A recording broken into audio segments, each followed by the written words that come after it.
basahin mo, pagkatapos i-implement mo sa family mo, yun na yun.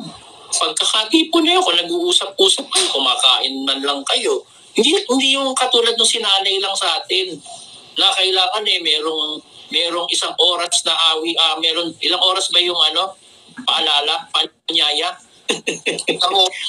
Dalawang oras. Tapos kabi-kabilaan na po mga kaibigan ang paninira sa MCGI. Simula na po nung nawala na po o namatay na ang ating kapatid na Eli, ay talagang kabi-kabilaan na po ang sumisira, kabilang na dyan yung mga dating miyembro ng MCGI na noong panahon na buhay pa ang ating kapatid na Eli. Dati naman yung mga kanilang paninira ngayon o sinasabi, dati naman yan ay nakikita na nila buhay pa ng ating kapatid na Eli noon. Pero bakit nung namatay ang kapatid na Eli, saka lang nila inilabas yung mga bagay na iyan? Mga kaibigan, kung yan ay totoo man na ginagawa na po ng MCGI nung panahon na nandyan sila sa loob at nung panahon na buhay pa ang ating kapatid na Eli, ibig bang sabihin kinukonsinti nila yung mga bagay na kanilang nakita dahil meron pa po silang tinatanggap nung buhay ang ating kapatid na Eli? Yun ba ang dahilan mga kaibigan? O sadyang ito lamang po ay ginawa lamang po nilang dahilan para sirain ang MCGI ngayon kasi ayaw nila yung nakaupo ngayon na namumuno sa kanila? Kung sakali man mga kaibigan, sundan natin yung logic ng ating mga kaibigan na lumayas dyan po sa MCGI ngayon para siraan ang kapatid na Daniel. Kung sakali hindi po si kapatid na Daniel ang itinalaga ng kapatid na Eli bilang mamuno o kahalili niya bilang mamuno sa MCGI o dating daan, sino kaya sa kanila ayon sa mga dalawang ito, sino kaya sa kanila ang karapat-dapat? Si J.R. Badong kaya? O si C.J. Perez kaya, mga kaibigan? O si Willie Santiago o si Ulysses? Sino sa kanila, mga kapatid? Sa akin, ako man ay hindi po miyembro dyan po sa iglesia na yan o grupo na yan. Pero naniniwala ako na ang kanilang pamamaraan o ang kanilang mga ini-implement dyan po sa iglesia na yan ay masasabi ko isa pong napakabuti at napakagandang hangarin ang kanilang ipinapatupad dyan po sa grupo na yan. At naniniwala ako na yan po ay sinang-ayunan ng ating kapatid na Eli bago po siya namatay. Kasi buhay pa ang ating kapatid na Eli, alam na alam ko po mga kaibigan, ayon sa mga video na aking napanood, na itinalaga na po o sinasabi na niya sa iglesia o sa grupo nila na kapag siya po ay pumanaw, si kapatid na Daniel na po ang papalit sa kanya.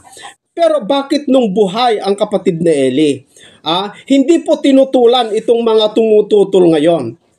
O baka naman sila ang gustong pumalit sa ating kapatid na Eli at hindi si kapatid na Daniel? Pero alam niyo mga kaibigan, kung atin pong titignan, kung sakali hindi si kapatid na Daniel ang papalit o pumalit sa ating kapatid na Eli, baka mas lalo na po nadadami at mas lalo na po na maraming aayaw. Kasi sa lahat naman ng mga kongregasyon, kung atin pong pupulsuan, ayon sa aking nakikita mga kaibigan, kung meron man umalis at meron man umayaw, lumabas dyan po sa CGI grupo ngayon, mga kaibigan, ay siguro wala pa namang 1/8 o 1/4 o anuman sa kakaunti lang na lumalabas sa daming mga pumapasok. Alam nyo mga kapatid, sa Biblia po, meron yung sinasabi na may nauuna pero nahuhuli. May nahuhuli na siyang mauuna. Alam nyo mga kaibigan at mga kapatid, normal lang po na mga mangyayari sa mga ganyang bagay. Kasi panahon pa ng ating Panginoong Hesukristo, buhay pa ang ating Panginoong Hesukristo, dahil sa kanyang pagtuturo sa mga bagay na katotohanan, ay marami pong nagsialis sa kanyang harapan sapagkat hindi nila kaya yung aral ng Panginoong Hesukristo. Maaring ganun po ang nangyayari ngayon.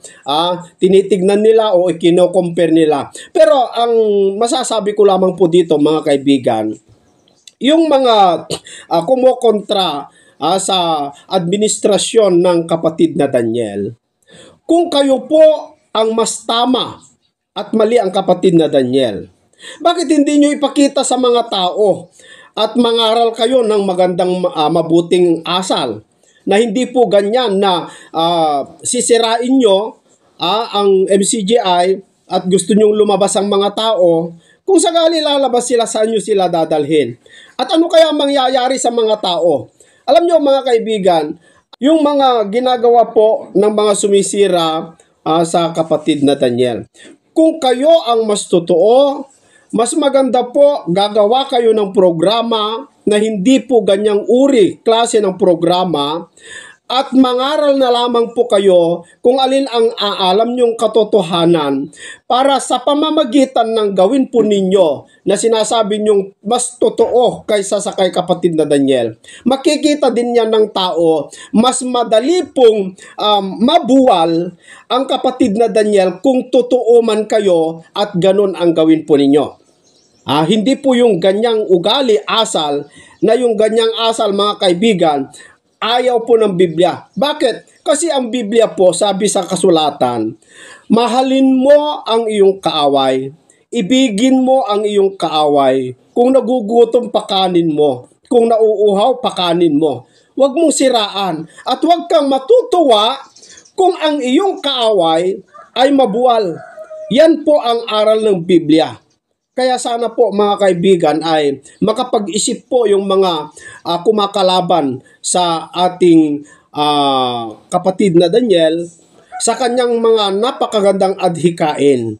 Hindi naman po ayon sa aking mga relatives na nandyan, ayon sa kanila mga kaibigan, hindi naman po nila pinipilit ang mga miyembro kung magbigay.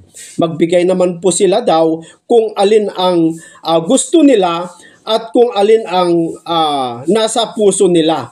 Hindi naman daw po sa pilitan. Kung kayo po ay pinipilit, ewan ko mga kaibigan. Pero ayon po sa mga kamag-anak namin na nandyan po sa loob, ang sabi nila, hindi naman daw pumipilit ng pamunuan ng MCGI para magbigay dyan po sa pag-aabuloy. Ang iglesia po mga kaibigan, ayon po sa aking napakinggan sa kapatid na Eli, nung buhay po siya, nakita ko po kung paano niya ibinigay ang sobrang pagmamalasakit sa iglesia. Nagaya po ng ating Panginoong Jesucristo na nung siya po ay umalis na at mamatay na, pabalik na po sa kanyang ama, nagdarasal po sa kanyang ama at nangaral siya sa huling hapunan na kung saan ay kumuha siya ng tinapay bilang simboliko ng kanyang katawan, na yung katawan na tinapay na kanyang kinuha bilang simbolo, pinagpuputol-putol niya at ginawang 12 yung tinapay. Sabi ng Panginoong Jesucristo, ito ang aking katawan. Ano po ang gustong ipahiwatig ng Panginoong Jesucristo? Yung tinapay, ginawa niyang simbolo ng kanyang katawan. Pagkatapos pinutol-putol niya and then ibinigay niya sa mga alagad. Ano ibig sabihin ni Kristo o ano pong aral ang gustong ipakita ni Kristo? Yung tinapay, yun daw ang kanyang katawan, simbolo ng kanyang katawan. Sino po sa literal o sa spiritual na katawan ni Kristo? Sino po ang kanyang katawan? Di po ba ang iglesia? Di po ba ang mga taong sumasampalataya sa kanya? Na yun po yung mga tao na sumusunod sa kanya na naiwanan na niya kasi siya ay babalik na sa Ama. Nag-aalala po ang Panginoong Jesucristo. Kaya yung kanyang katawan o yung iglesia, ipinamigay na niya ng responsibilidad sa mga alagad. Ganyan po ang pag-ibig ng Panginoong Jesucristo sa kanyang katawan o iglesia. Na bago po siya umalis, gumawa siya ng aral para maunawaan ng mga apostol na ang kanyang katawan ay ibinibigay niya sa mga apostol para alagaan kasi aalis na po ang Panginoong Jesucristo. Ganon din si Apostol Pablo, mga kaibigan. Sobrang nagmalasakit po sa iglesia na kung saan ay ipinagbilin niya kay Timoteo bago po siya namatay, ay ipinagbilin niyang mahigpit kay Timoteo na alagaan ang iglesia. Maaring ang Apostol Pablo, magkaiba sila kay Timoteo. Maaring mas magaling si Apostol Pablo kaysa kay Timoteo. Maaring may mga kakayahan si Pablo na hindi kaya ni Timoteo. Pero si Timoteo ang nakikita ni Pablo ang mas katiwa-tiwala o mas nakita niyang nagmamalasakit sa iglesia, kaya sa kanya na iniwan. Ganon din po ang ating kapatid na Eli. Natitiyak ko po na tinignan niya yung mga mas karapat-dapat. Sabihin natin, hindi naman po ibig sabihin na walang kwenta yung mga kasama ng kapatid na Daniel.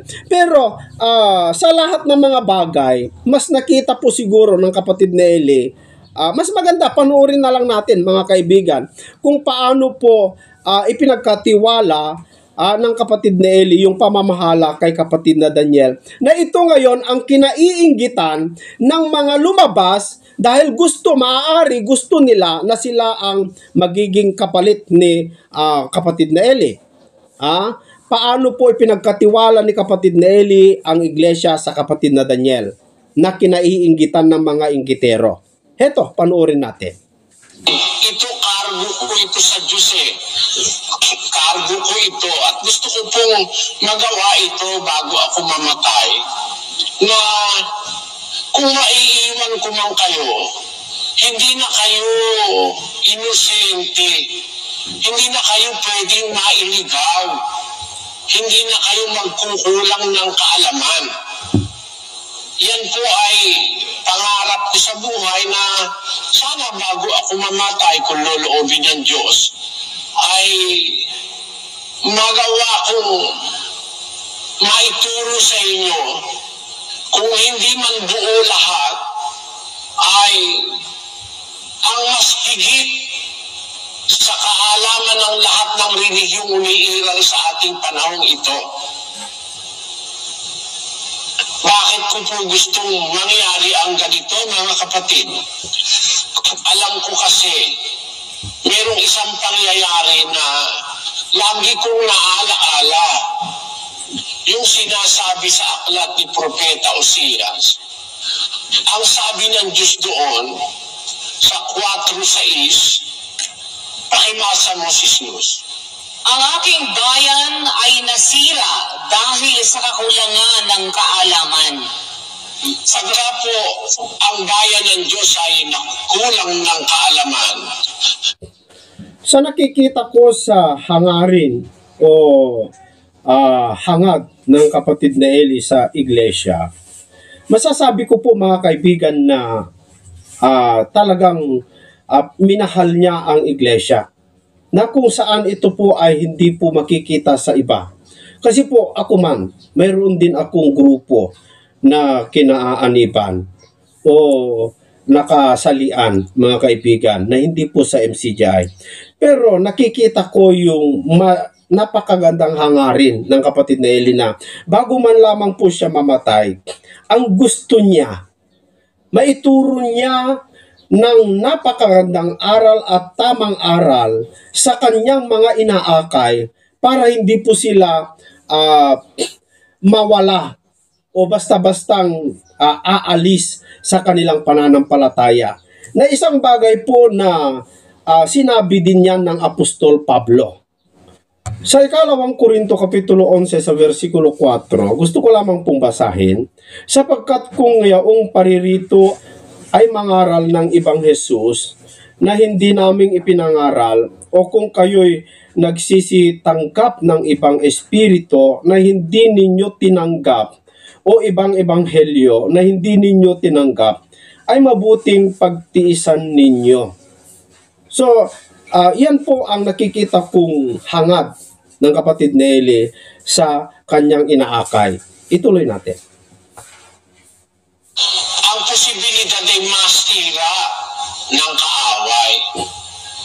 In English it says, My people are destroyed for lack of knowledge. lack of knowledge comes from the inability of the leaders to teach them enough knowledge. Lack of knowledge is the opposite of lack of knowledge is the opposite of sufficiency in knowledge. Alam nyo mga kapatid, pagka inulang tayo ng kaalaman, sabi na Bihira po ang isang mangangaral na katulad ng kapatid ni Eli na talagang pinagsisikapan niya na ituro ang lahat at ang katotohanan. Bihira po. Maraming mga mangangaral, hindi po sila concerned sa kaligtasan ng kanilang mga miyembro. Gaya na lamang po ng mga Iglesia Katolika, mga kaibigan. Wala silang pakialam kung ang mga miyembro po nila ay maligtas. Basta ang importante, magsimba sila at mag-abuloy. ang Diyos, mi pueblo fue talado porque le faltó sabiduría. O mi pueblo está siendo destruido porque le falta o conocimiento. Ibig sabihin mga kapatid, pagka hinulang kayo sa kaalaman, maaari kayong mapahamak. Ang magliligtas sa inyo ay yung buong kaalaman sa katotohanan. Basahin natin ang unang Timoteo 2:5 o 2:4. Na siyang may ibig na ang lahat ng mga tao ay mga ligtas at makakaalam ng katotohanan. Ayon. Ang kaalaman ay nangangailangan para sa ng kaligtasan. Ang kaligtasan nangangailangan ng kaalaman sa katotohanan. Kaya sinikap ng mga apostol, gaya ni Pablo, na turuan ng mga unang Kristiyano ng mayamang kaalaman ukol sa Diyos. Basahin natin ang unang Korinto 1:4 hanggang 5, mga kapatid. Nagpapasalamat akong lagi sa aking Diyos tungkol sa inyo dahil sa biyaya ng Diyos na ipinagkaloob sa inyo sa pamamagitan ni Kristo Jesus, na kayo ay pinayaman sa Kanya sa lahat ng mga bagay, sa lahat ng pananalita at sa lahat ng kaalaman. Ang akin lang sinasabing palagi, mga kapatid, nagtatrabaho po ako, hindi ko alam kung aking matatapos. Sana humanda kayo, mga manggagawa, mga nag-aaral. Pagtulong-tulong kayo, tulungan ninyo si kapatid na Tama po yung sinasabi po ng Biblia at ng kapatid na Eli na dapat lang ang mga tao ay magkaroon po sila ng karunungan. Na kung saan yung karunungan na yun, mga kaibigan, kasi yung karunungan, ang pintuan po kasi ng langit, para makapasok ka, ang pintuan ay yung aral ni Kristo, yung ebanghelyo. Yun po yung pintuan, yun po yung katotohanan. At ang susi ng pintuan na yon, yung pagkaunawa, para makapasok at mabuksan mo yung pintuan ng langit para makapasok ka. Kailangan maunawaan mo yung aral na yun po yung susi ng pintuan. Na yun po yung ibinigay ng Diyos sa mga apostol bago po siya umalis. Itinuro niya, ipinangaral niya, binigyan niya sila ng kaunawaan. Dapat sana tayo rin ay magkakaroon ng pagkaunawa. Tuloy natin. Daniel. Huwag sana kayong mag-ambisyon na kayo ang kagaya ni Willie Santiago, gusto pala niya siya ang magiging tagapangasiwa, mapapahamak lang kayo pagka nag-ambisyon kayo ng isang gawaing hindi ukol sa inyo. Meron tayong iba't ibang paggawa sa iglesia. Hindi ko alam kung hanggang kailan ako mananatili sa inyo, mga kapatid. Pero sana kahit mawala na ako. Ito ang pakinggan po ninyo, kayong mga lumabas at naninira sa MCGI ngayon. Ito po yung pakinggan po ninyo. Bawat isang tao, mayroon pong kakayahan at mayroon pong ibinigay ng Diyos na responsibilidad. Hindi po magkakapare-pareho. Ito dapat sana maunawaan po ninyo. Dahil kung si CJ man o si J.R. Badong o si Willie Santiago o si Ulysses ang maaaring pumalit sa ating kapatid na Eli, kaya-kaya nila tapatan yung kakayahan ng kapatid na Daniel o yung kakayahan ng kapatid na Eli? Kaya-kaya nila yan? Hindi kaya mas lalong masira ang iglesia, mga kaibigan? Lagi niyong alalahanin na ang gawain ay banal. Hindi dapat pasukan ng pansariling interes. Yes. Ang gawain ng Diyos ay gawaing pagliligtas. Ito'y gawain ng lahat, tulong-tulong. Hindi ang katulong ay ang gusto mong kunin ay yung ikaw ang tagapangasiwa. Sana huwag ganun. Sana wala nang ganun. Na marunong pa siya sa kagustuhan ng Diyos. Kasi kung ikaw talaga dapat ikaw ang inilalagay ng Diyos. Nasa iyo ang pagkasi ng Diyos. Alam niyo yung pagkasi ng Diyos, yun ang mahalaga sa lahat. Kung sino ba yung kinakasihan ng Diyos, kinakasihan din yun ng pagkakataon.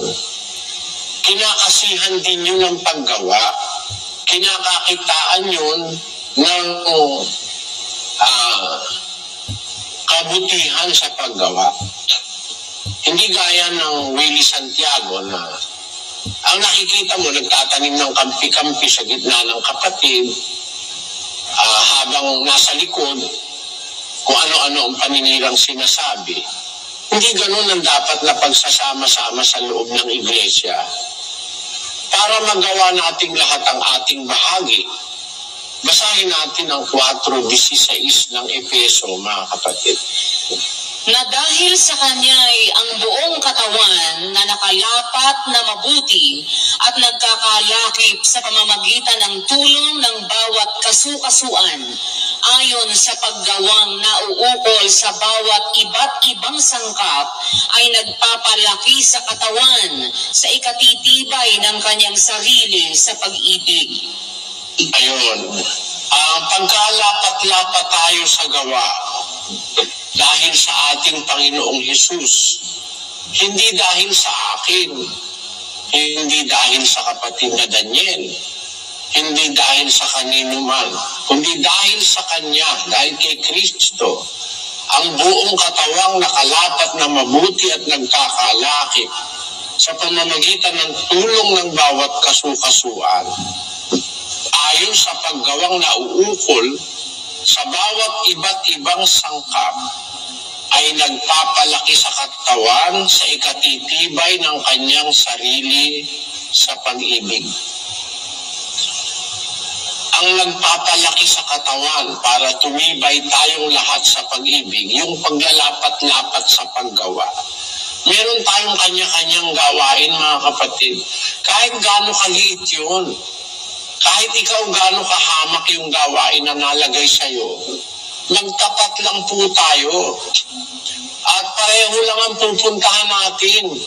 Kahit ikaw janitor lang o kaya tagapaglinis ka lang dyan sa lugar natin, hindi ka naman nagsasalita, hindi ka popular sa kapatid. Kumbaga, kung tignan ka, ordinaryo ka lang na walang kwentang hampas lupa. Tapat ka naman sa nakilala mong maaari mong maituwang sa gawain. Makakarating ka sa langit. Baka nga mas maganda pa ang pwesto mo pagdating mo sa langit kaysa kay kapatid na Luz eh. Di ba ganun, Sis Luz? Tama po yun. Kasi ang sabi ng dalawang apostol, Panginoon, ang sabi ng nanay nila, gusto ko ikaw, ang hinihiling ko sa'yo. Pagdating sa kaharian mo, yung isang anak ko, ipaupuin mo sa iyong kanan. Yung isa namang anak ko, paupuin mo sa...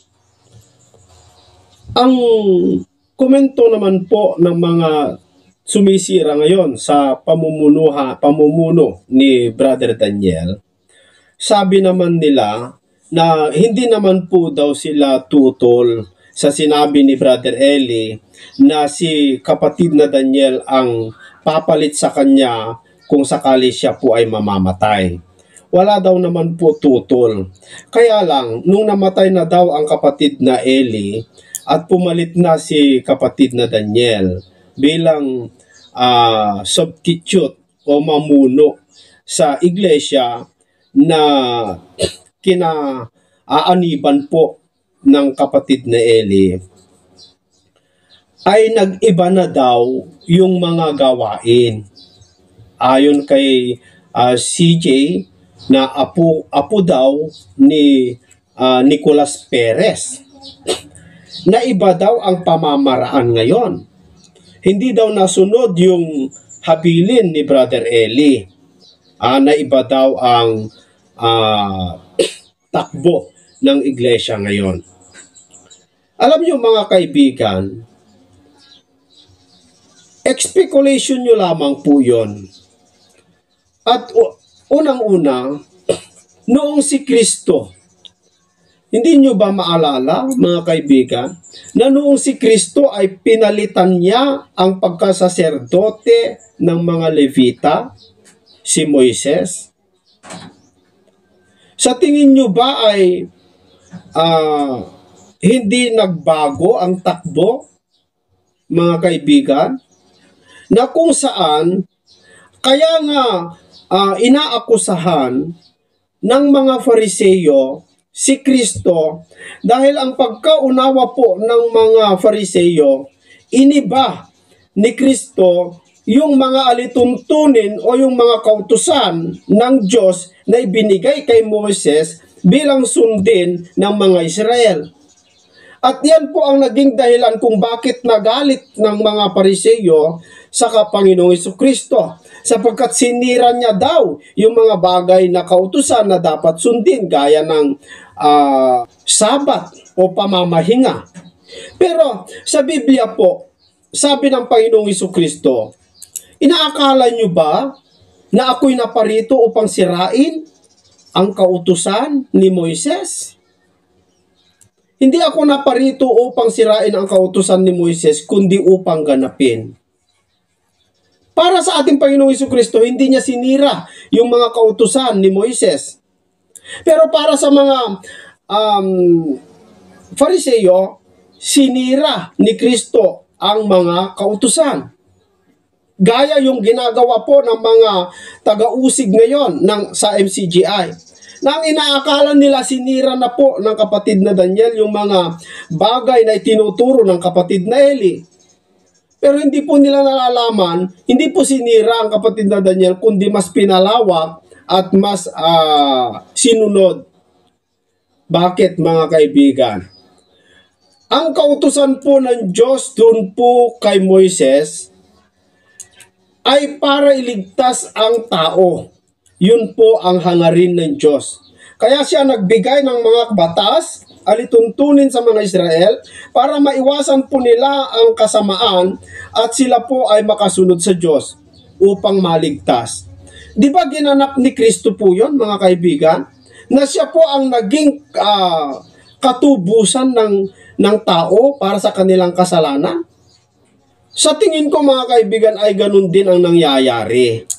Hindi po sinira sa aking pagkaunawa, hindi po sinira.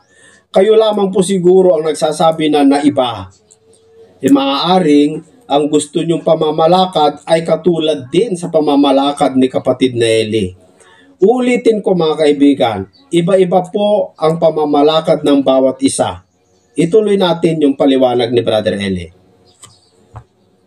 sa iyong kaliwa.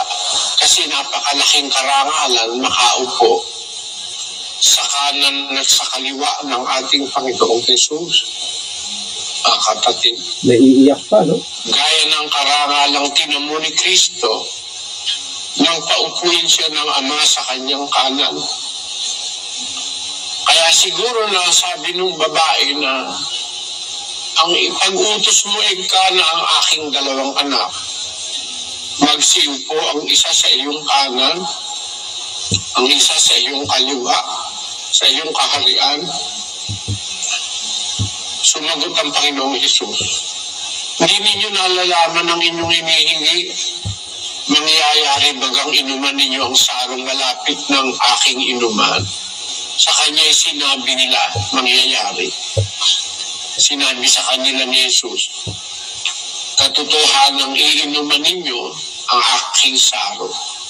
Natapat ang maupo sa aking kanan at sa aking kaliwa ay hindi sa akin ang pagbibigay, na dapat yaon ay para sa kanila na mga pinaghandaan ng aking Ama. Ako po mga kapatid, alam ng Diyos, hindi ko po pangarap na maupo sa alinman luklukan sa langit. Kahit doon ako sa sulok, maligayan na po ako ron. Kahit po doon sa pinakasulok lang, sabi ni David, doon sa awit,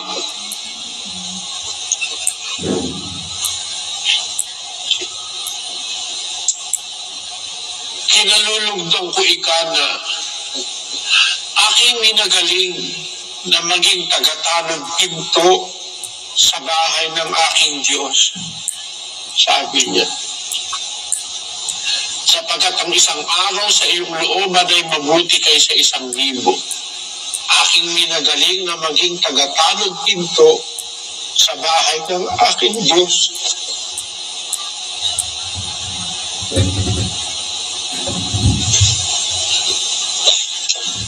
Kahit bantay lang dun sa gate, malaking bagay na po yun, mga kapatid. Nasa sa inyo, mga kapatid, ang pagpapasya. Ang sinasabi ko lang po, yung sinabi ng kasulatan, wala sa masasama na makakaunawa, ngunit silang mga pantas ay makakaunawa. Mahala na ang inyong budhi at ang inyong puso ang magpasya. Kung maniniwala kayo sa lahat ng taratang na ipinaparatang sa akin ng ating mga kaaway sa pananampalataya, langin ko lang sa Diyos. Alam niyo, sa aking pag-a-analyze sa mga pananalita ng kapatid na Eli, ayon sa kanyang pananalita, ramdam na niya na pagpanaw niya ay maaaring maraming mga mangyayari at magaganap. Kaya lagi niyang sinasabi na pagpanaw niya ay sana magkakaisa po sila. At ang isa sa aking napakinggan pa sa kapatid na Eli ay yung pag-iwas sa mga pakikipagtalo. Kasi hindi sa alam niya na hindi nila kaya, kundi nagtitiwala siya na sa kanyang ipinangaral matibay at hindi basta-basta magiba. Pero ang inaalala po niya, mga kaibigan, ay yung madamay o magaya sila sa nangyari sa kanya. Na nung siya ay nakipaglaban gaya ni Apostol Pablo, gaya ng Panginoong Jesucristo, gaya ng Esteban, gaya ng mga apostol, na nung sila ay nakipaglaban sa katotohanan, ay talagang hindi lang sa spiritual sila nahirapan, kundi sa physical na katawan, lalong-lalo na. Umabot yung punto na sila po ay talagang pinatay. At hindi lingid sa atin kung bakit napunta ang kapatid na Eli doon sa Brazil, dahil po sa mga banta sa kanyang buhay. Kaya yun po yung mga naging dahilan na ayaw na po nila na makipagtalunan pa. Kasi ayon sa kanilang paniniwala, tapos na ang labanan at napapatunayan na po ng MCGI kung ano po ang tama't totoo na aral ng Diyos. Tuloy natin. Sana sa inyo yung sinabi ni Pablo sa 2 Korinto 13:7.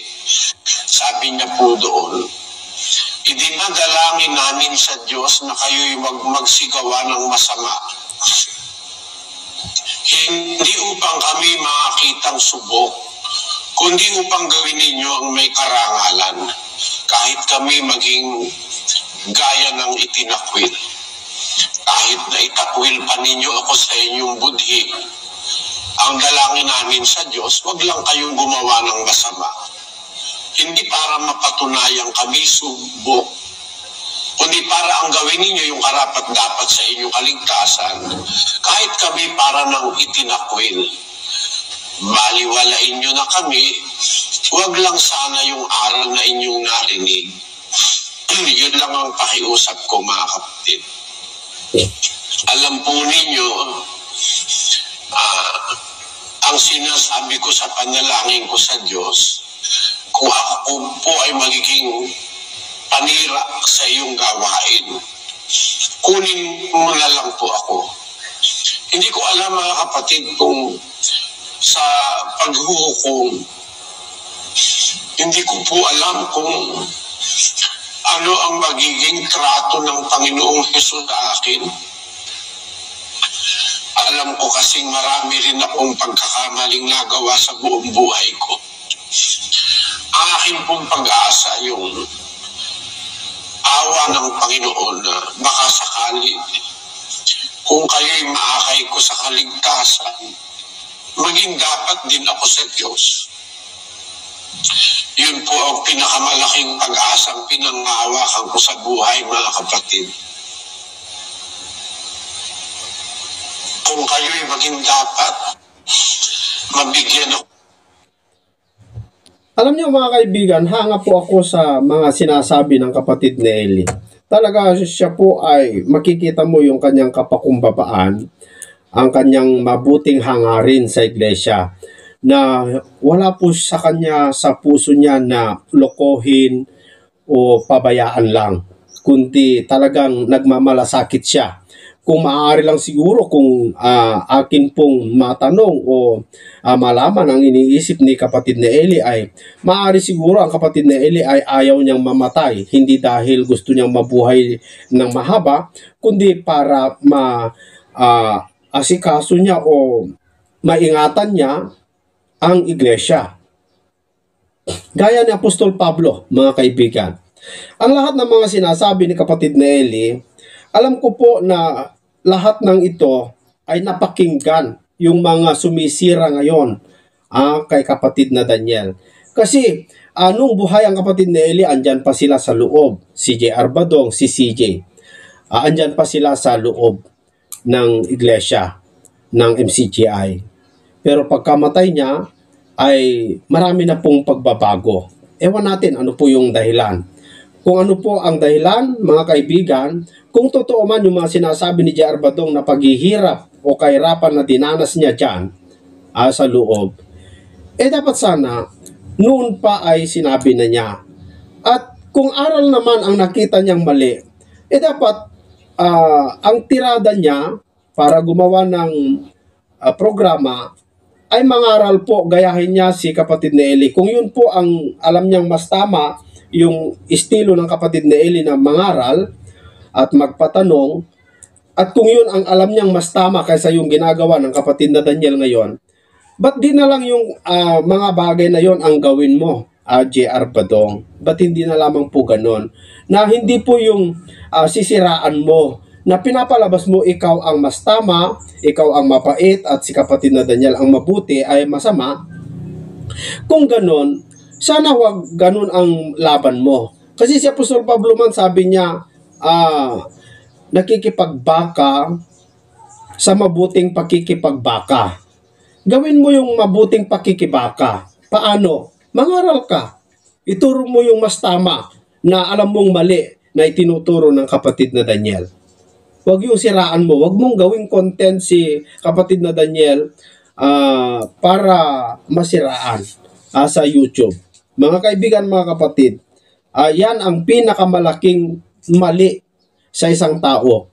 Yung matutuwa ka sa pagkabuwal ng iyong kaaway o yung matutuwa ka na sinisiraan mo ang iyong kaaway. Napakasamang ugali yan. Yan, masasabi ko mga kaibigan, ay ugali ng mga Fariseyo. Ituloy natin. O ng konsiderasyon na maging dapat naman ako sa Diyos. Kahit lang po sa isang maliit na lugar sa langit, ay makarating ako. Naiiyak pa sila, oh. Pero wala po akong ambisyon, mga kapatid, na kailan pa man ang karangalan ay mapunta sa akin. Nalalaman ko yung nangyari kay nakalimutan ko ang pangalan, yung inuud na hari, si Haring Herodes ba yun? Herodes ba yun? Opo. Nang magtalumpati siya, pinuri siya ng mga tao, at ang sabi ng mga tao, tinig ng Diyos ang narinig nila kay Herodes. Tinig ng Diyos at hindi ng tao.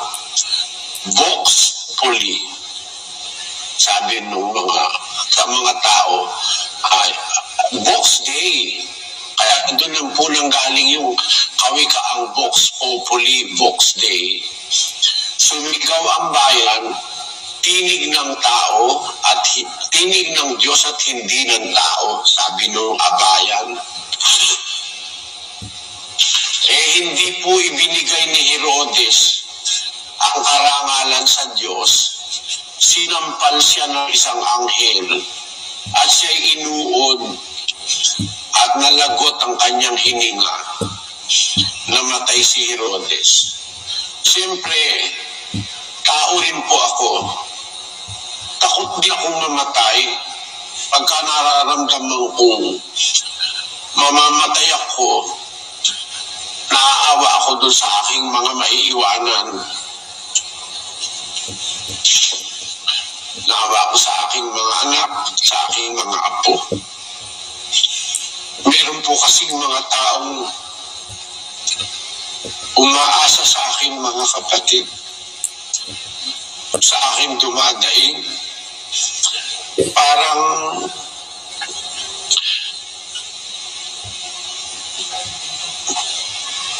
dependent po sila sa akin.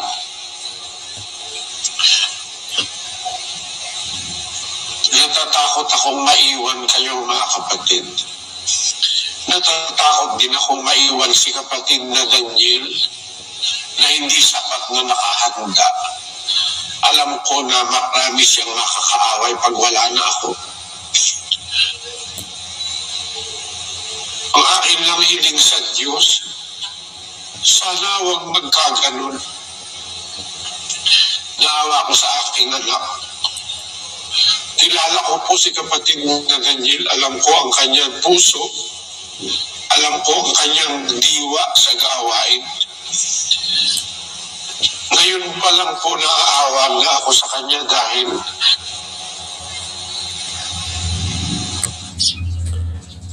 sa pananalitang yan, mga kaibigan, sa aking pag-analyze ay maaaring pati rin si kapatid na Daniel sa oras na yan. Maaaring ayaw niya din na mamamatay ang kanyang uncle. Kasi maaaring nakikita niya ang maaaring mangyari na baka hindi niya kayanin, baka hindi po kaya ng kanyang kakayahan upang pamunuan ng iglesia tulad sa kakayahan ng kanyang uncle. Pero talagang mangyayari na mamamatay po ang tao eh. At mangyayaring may papalit talaga. na yan po yung isa sa mga kinatatakutan na maganap pag wala na ang kapatid na Eli. Pero bakit kaya tumubo ang galit ng mga lumalaban ngayon sa kapatid na Daniel? At bakit puro paninira tungkol sa ari-arian ang sinisilip nila at hindi naman yung mga aral? At kung may mga naipapalabas ngayon na putol-putol na video dyan po sa loob o pangangaral ng kapatid na Daniel, hindi naman po natin alam kung gaano po yun mga katotoo. Maraming mga traidor, maraming mga taong nag-iisip ng masama. Subalit ang aking puntiwala ay ang Diyos. Kung sakaling ako'y mawawala, naniniwala akong bibigyan siya ng karunungan, ng tatag ng loob, para maakayang bayan ng Diyos na ito. Kaya ang aking pakiusap, mga kapatid, sana kung meron kayong anumang duda, kung meron kayong anumang saloobin, manalangin po kayo sa Diyos na sana tulungan kami naman na huwag kaming maging masama kagaya ng naiisip ninyo. Gayon din naman kami. Alam nyo, hanggang wala po akong nakikitang anumang masama, ang palagay ko naman sa inyo, kayo'y mga tao sa Diyos. Nakikita naman ninyo, mga kapatid, sa umpisa pa lang, sa pulong, sa doktrina, ito lang naman po ang iglesyang dinudoktrinahan pa lang kayo. Kahit pa paano, pinagkakagastusan na kayo. Ako po yung nag-i-initiate ng doktrinang may pagkain, may merienda, may hapunan.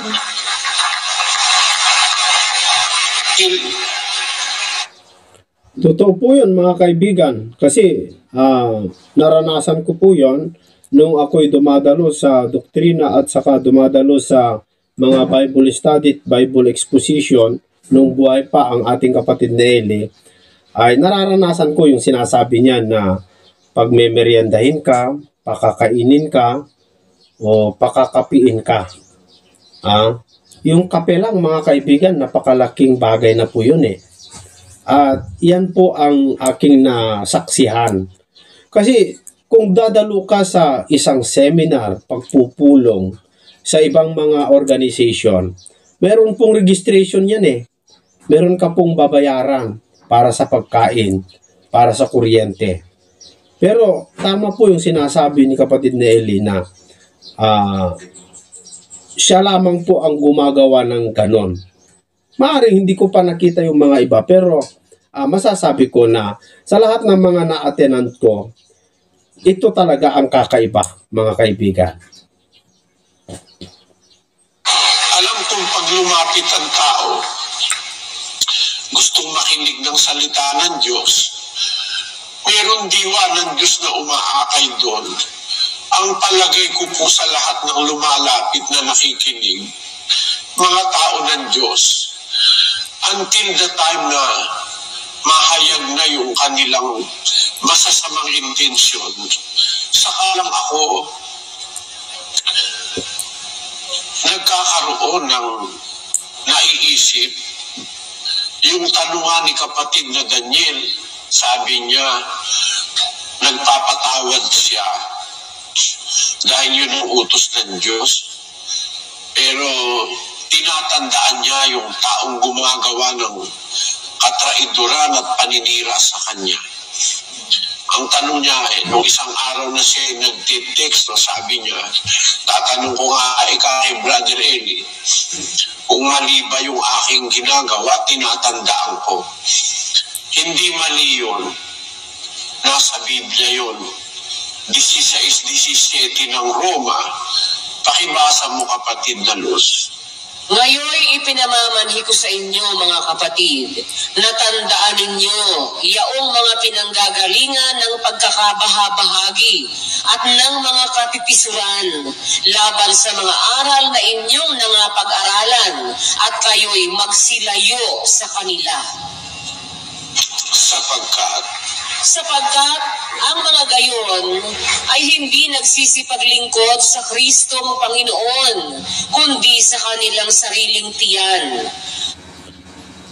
Tama din naman pala mga kaibigan yung sinasabi ni J.R. Badong na nung siya'y kumalaban ay pinabla-block ng kapatid na Daniel sa mga miyembro ng MCGI. Na sinasabi daw ng kapatid na Daniel ay i-block nyo na. Kung yung tao ay yan ang nagiging dahilan ng pagkabahabahagit, paghihiwa-hiwalayan, mas mabuti i-block nyo na. Sabi kasi ni kapatid na Daniel. Wala naman palang mali doon kasi nasa Biblia din naman pala. No? Biblical din naman pala mga kaibigan. Kaya tama lang yung sinasabi ni kapatid na Daniel na dapat lang i-block talaga ng mga miyembro ng MCGI, dapat lang talaga i-block nila yung mga taong umalis na at lalong sumisira sa kanila, mga kaibigan. Meron nga akong kilala mga kapatid na isa sa kapatid dyan po na isa sa mga miyembro ng MCGI umalis. Pero hindi siya gumagawa ng hakbang laban sa kapatid na Daniel, kundi umalis lang. Siguro, naninibago siya sa pamamaraan ng pamumuno ng kapatid na Daniel. Pero at least, umalis, hindi siya nagkakalat ng kasiraan ng MCGI. Hindi po katulad yung mga iba na talagang below the belt ang tirada nila. At sa pamamagitan ng kanilang mabuting pananalita at maiinam na mga talumpati ay dinadaya ang mga puso ng mga walang malay. Sino mang pinanggagalingan ng pagkakampi-kampi, mga katipisuran, pinanggagalingan ng pagkakabahabahagi. Meron kasing mga kapatid na pinanggagalingan ng pagkakabahabahagi. Minsan kamag-anak ko pa Meron pa akong kamag-anak na lahat ng mga kausap niya nagiging laban kay kapatid na Daniel. Kamag-anak ko man yun, naniniwala akong traidor yun, mga kapatid. Traidor yun sa katotohanan. Hindi mananampalataya yun. Kasi kung mananampalataya yun, maniniwala siya sa akin. At kung naniniwala siya sa akin, igagalang niya yung espiritong nasa atin. Dahil sa ipinakikita niyang gano'n, naniniwala ako, hindi ko kapatid yun sa Diyos. Kahit kamag-anak ko pa. Kaya ang masasabi ko sa inyo, mga kapatid, tandaan ninyo yung pinanggagalingan ng pagkakabahabahagi, mga katitisuran, at laban sa mga aral na inyong napag-aralan, silayo kayo sa kanila, wika ni San Pablo. Ang masasabi ko po, mga kapatid, nagpapasalamat ako sa Diyos. Nandiyan pa rin kayo. Nakita ko pa ang araw na ito. Salamat sa Diyos. Mayroong mga kapatid na sa kabila ng matinding panggigiba at paninira ng kaaway, naniniwala pa rin kayo sa ating pagsasama-sama na sa Diyos. Yan po yung habilin o salita ng kapatid na Eli nung siya'y buhay pa at inihahanda niya ang kapatid na Daniel upang humalili sa kanyang pamunuan. Ang nakakalungkot lang mga kaibigan at mga kapatid, sa kabila ng kanyang pananalita at habilin, ay marami pa rin ang umalsa, marami pa rin ang lumitaw na kumakalaban sa ating kapatid na Daniel ngayon. Na kung saan ay yun po ang naging dahilan ay nakakaranas ngayon ng kapighatian. Pero ayon sa mga iba, hindi daw kapighatian, kundi yan daw po ay isang blessing sa kanila sapagkat may ituturing sila na sa Diyos. Kasi yun po kasi ang sabi ng Panginoong Jesucristo, na kung kayo makakaranas ng kahirapan, alamin po ninyo na ako'y unang nahirapan. Maraming salamat po sa inyong lahat mga kaibigan sa panunood dito sa ating programang Expose the Truth. Sana po ay huwag po kayong magsawang sumubaybay sa ating mga pinapalabas na video na kung saan ay marami po tayong matututunan. At inaanyayaan ko po bilang suporta po ninyo dito sa ating programang Expose the Truth ay sana po ay mag-subscribe po kayo mga kaibigan at sana ay i-share din po ninyo yung ating mga pinabahaging salita ng Diyos. Hanggang sa susunod po.